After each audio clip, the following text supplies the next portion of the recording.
వాళ్ళ bank account list పంపించి నాకు. ఓకే. కూలీ ఆ రోజు పని అయిందని నువ్వు సర్టిఫికేట్ పంపించగానే ఆ కూలీల అకౌంట్లో మేము డైరెక్ట్ డబ్బులు వేసేస్తాం, నేరుగా వాళ్ళ అకౌంట్లో నీకు పడిపోతుంది ఇయ్యం ఇంకా డబ్బు. అని చెప్పారు. ఆ, దాంతో ఇప్పుడు పని జరగట్ల గ్రౌండ్ లెవెల్లో.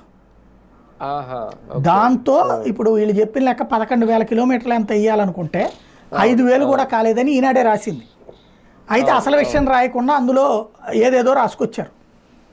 అసలు ఇది అవును.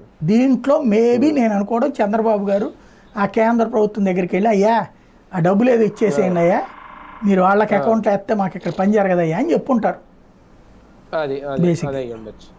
ఓకే సార్, ఫైనల్ గా ఎన్డీఏ కూటమిలో చంద్రబాబు గారు ఒక కీలక పాత్ర పోషించబోతున్నారనే ప్రచారం మొన్న వెళ్ళి కలవడం ఏమన్నా ఉందా వాస్తవం?